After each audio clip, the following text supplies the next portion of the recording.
ସେ ଥିଲେ ଦେଶର ରତ୍ନ, ଅତ୍ୟନ୍ତ ସରଳ ମଣିଷ। ଜୀବନରେ ହାସଲ କରିଥିଲେ ଅନେକ ସଫଳତା। ତାଙ୍କ ମୃତ୍ୟୁରେ ସ୍ତବ୍ଧ ହୋଇଯାଇଛନ୍ତି ସମସ୍ତେ, ସାରା ଦେଶ କାନ୍ଦୁଛନ୍ତି ମନମୋହନଙ୍କ ମୃତ୍ୟୁରେ। ଭାରତର ପୂର୍ବତନ ପ୍ରଧାନମନ୍ତ୍ରୀ ମନମୋହନ ସମସ୍ତଠୁ ବିଦାୟ ନେଇ ଚାଲି ଯାଇଛନ୍ତି ଅଫରା ରାଇଜକୁ। ଉଦାରୀକରଣ ଅର୍ଥନୀତିର ବିନ୍ଧାଣୀ ପୂର୍ବତନ ପ୍ରଧାନମନ୍ତ୍ରୀ ତଥା ବରିଷ୍ଠ କଂଗ୍ରେସ ନେତା ମନମୋହନ ସିଂଙ୍କ ପାଇଁ ସମସ୍ତଙ୍କ ଆଖିରୁ ଝରୁଛି ଲୁହ।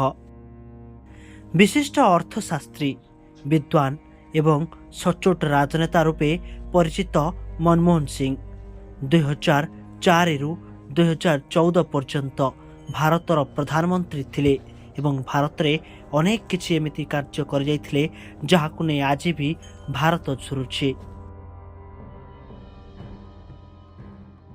2004ରେ ସେ ପ୍ରଥମ ଥର ଲାଗି ପ୍ରଧାନମନ୍ତ୍ରୀ ହୋଇଥିବା ବେଳେ 2009ରେ ୟୁପିଏରେ ବିଜୟ ପରେ ସେ କ୍ରମାଗତ ଦ୍ୱିତୀୟ ଥର ଲାଗି ପ୍ରଧାନମନ୍ତ୍ରୀ ହୋଇଥିଲେ। ଦୀର୍ଘ ସମୟ ଧରି ପ୍ରଧାନମନ୍ତ୍ରୀ ପଦରେ ରହିବାରେ ଜବାହରଲାଲ ନେହେରୁ, ଇନ୍ଦିରା ଗାନ୍ଧୀ ଏବଂ ନରେନ୍ଦ୍ର ମୋଦିଙ୍କ ପରେ ସେ ଥିଲେ ଚତୁର୍ଥ ପ୍ରଧାନମନ୍ତ୍ରୀ। ଡକ୍ଟର ମନମୋହନ ସିଂ ଭାରତର ପ୍ରଥମ ଶିଖ୍ ପ୍ରଧାନମନ୍ତ୍ରୀ ଥିଲେ। ଜବାହରଲାଲ ନେହେରୁଙ୍କ ପରେ ସେ ପୂର୍ଣ୍ଣ 5 ବର୍ଷ କାର୍ଯ୍ୟ ସମାପ୍ତ ହେବା ପରେ ପୁନଃ ନିର୍ବାଚନ ହୋଇଥିବା ପ୍ରଥମ ପ୍ରଧାନମନ୍ତ୍ରୀ ହୋଇଥିଲେ।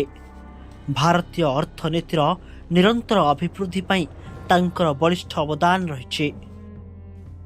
ତାଙ୍କର ବୁଦ୍ଧି, ଦୂରଦୃଷ୍ଟି ଓ ଭାରତର ସେବା ପ୍ରତି ଅତୁଟ ପ୍ରତିବଦ୍ଧତା ଦେଶକୁ ବିଭିନ୍ନ କ୍ଷେତ୍ରରେ ସମୃଦ୍ଧ କରିଛି।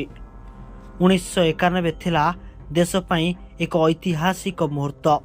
ତତ୍କାଳୀନ ପ୍ରଧାନମନ୍ତ୍ରୀ PV ନରସିଂହ ରାଓଙ୍କ ଶାସନ କାଳରେ ଅର୍ଥମନ୍ତ୍ରୀ ଦାୟିତ୍ୱ ତୁଲାଇଥିଲେ ମନମୋହନ। ଦେଶରେ ଦେଖାଦେଇଥିଲା ବୈଦେଶିକ ମୁଦ୍ରାର ଘୋର ସଙ୍କଟ। ଆୟଠାରୁ ବ୍ୟୟ ବହୁଗୁଣ ଅଧିକ ରହିବାରୁ ବିଶାଳ ବିତ୍ତୀୟ ନିଅଣ୍ଟ ସ୍ଥିତିକୁ ସଙ୍ଗୀନ କରିଥିଲା। ଆନ୍ତର୍ଜାତିକ ମୁଦ୍ରା ପାଣ୍ଠି IMFର ସହାୟତା ଲୋଡ଼ାଯାଇଥିଲା। ସୁନା ବନ୍ଧା ରଖି ପାଣ୍ଠି ଯୋଗାଡ଼ କରାଯାଇଥିଲା।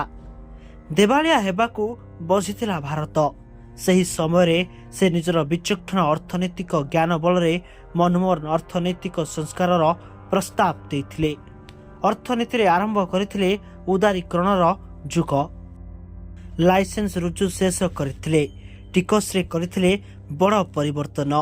ବିଭିନ୍ନ କ୍ଷେତ୍ରରେ ପ୍ରତ୍ୟକ୍ଷ ବୈଦେଶିକ ପୁଞ୍ଜିନିବେଶ FDI ଲାଗି ବାଟ ଖୋଲିଥିଲେ। ତେବେ ଏଭଳି ଜଣେ ବ୍ୟକ୍ତିଙ୍କୁ ଦେଶ ହରାଇବା ପରେ ସମସ୍ତେ ଦୁଃଖରେ ଭାଙ୍ଗି ପଡ଼ିଛନ୍ତି ଆଉ ମନେ ପକାଉଛନ୍ତି ମନମୋହନଙ୍କୁ। ଆମ ଚ୍ୟାନେଲ ତରଫରୁ ଅଶ୍ରୁଳ ଶ୍ରଦ୍ଧାଞ୍ଜଳି। ବ୍ୟୁରୋ ରିପୋର୍ଟ, ପ୍ରତିଛବି ଲାଇଭ।